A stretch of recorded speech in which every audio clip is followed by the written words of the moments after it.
Hello बच्चों, let's read this question. The question says excessive stimulation of vagus nerve in humans may lead to option A hoarse voice, option B peptic ulcers, option C efficient digestion of proteins, option D irregular contractions of diaphragm.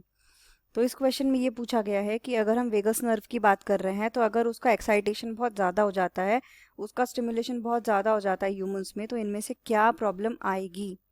तो जो की concept हम इस question में use करेंगे, हम देखेंगे कि वेगस नर्व के फंक्शंस क्या होते हैं. We will know about the functions of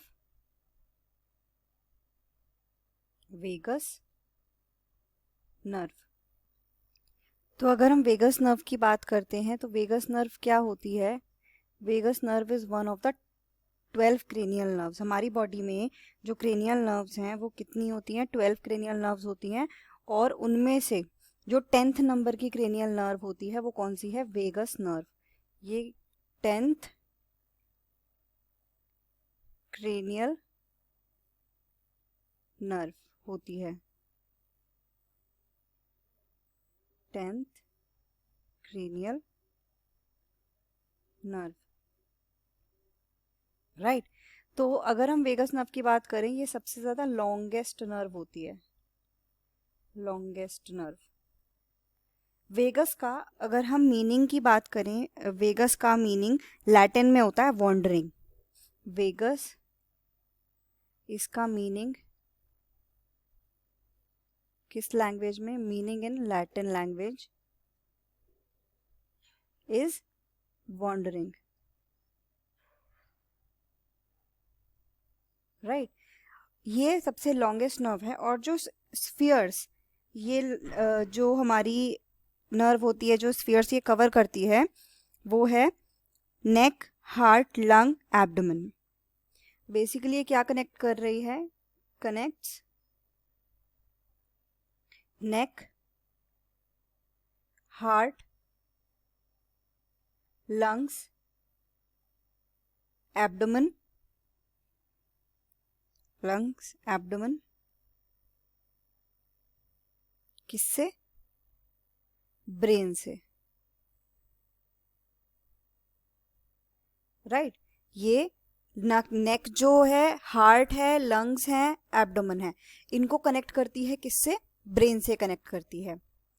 तो टेक्निकली नेक से, हार्ट से, लंग से और एब्डोमेन से जो भी सेंसेशंस ले जाने का काम और वहां तक सेंसेशंस पहुंचाने का काम, ताकि स्टिमुलेशन हो सके, जो भी सिक्रीशंस हैं वो रिलीज हो सके, जो भी रिक्वायरमेंट है वहां पे पूरी हो सके, वहां के फंक्शंस रेगुलरली चलते रहें.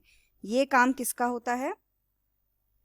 हमारा वेगस नर्व का होता है, राइट. तो अगर हम इसके मेजरली फंक्शंस की बात करें तो इसका फंक्शंस मेन जो हमें मिलता है, one of the main functions, dominant function, one of the dominant function of this nerve is, क्या फंक्शन होता है? That is the gastric secretions को रेगुलेट करना. स्टिम्युलेट करना, या हम कह सकते हैं रेगुलेट करना. स्टिम्युलेट करती है. अगर ज़्यादा स्टिम्युलेट हो जाएगी तो जितनी ज़्यादा नर्व स्टिम्युलेट होगी उतनी ज़्यादा सिक्रीशंस रिलीज होंगी. तो ये स्टिम्युलेट करती है गैस्ट्रिक सिक्रीशंस को. गैस्ट्रिक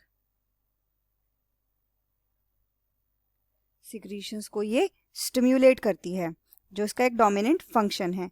तो अगर ज़्यादा गैस्ट्रिक सिक्रीशंस सिक्रीट हो जाएंगी, जैसे कि कंडीशन ऑफ स्ट्रेस में, अगर स्ट्रेस ज़्यादा होगा तो वेगस नर्व स्टिमुलेट होगी और बॉडी को मैसेज सेंड करेगी रिलैक्स होने के लिए.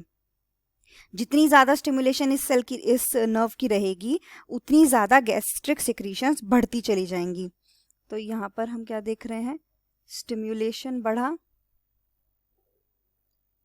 स्टिम्युलेशन इंक्रीज्ड हुआ, जिसकी वजह से गैस्ट्रिक सिक्रीशंस भी बढ़ गई. गैस्ट्रिक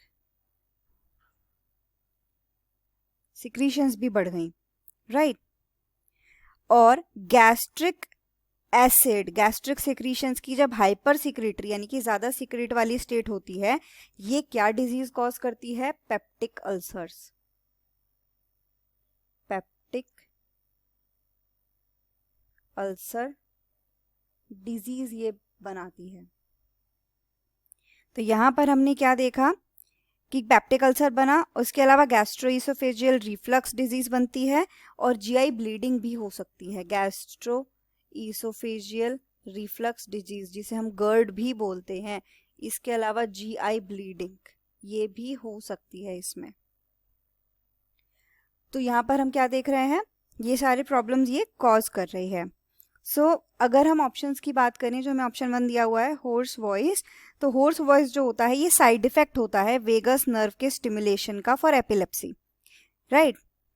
तो ये साइड इफेक्ट है, ये एक्सेसिव स्टिमुलेशन की वजह से नहीं हुआ है। तो यहाँ पर ये वाला हमारा आंसर नहीं होगा। ऑप्शन बी पेप्टिक अल्सर, तो ये हमारे यहाँ पे आंसर हो सकता है क्योंकि पेप्टिक अल्सर डिजीज की वजह से बन रही है, क्योंकि एक मेजर डोमिनेटिंग फंक्शन है। ऑप्शन सी की अगर हम बात करें, जो हमें दिया हुआ है एफिशिएंट डाइजेशन ऑफ प्रोटीन्स, तो जो वेगस नर्व होती है ये प्रोसेस ऑफ डाइजेशन में हेल्प करती है, लेकिन जितनी ज़्यादा इसकी स्टिमुलेशन हो जाएगी उससे प्रोटीन डाइजेशन की एफिशिएंसी पे कोई फर्क नहीं पड़ेगा, इसीलिए ये भी हमारे यहाँ पे इनकरेक्ट ऑप्शन हो जाएगा। अगर हम ऑप्शन डी की बात करें, irregular contractions of the diaphragm, तो यहाँ पर इसका डायफ्राम वाला कोई यहाँ पे हमें लिंक नहीं होता है, इसीलिए यहाँ पर हमारा करेक्ट ऑप्शन क्या होगा, option B peptic ulcer disease. तो यहाँ पर हमारा आंसर हो गया peptic ulcers, option number B में जो दे रखा है। The final answer is option B. Hope you understood it well, best of luck.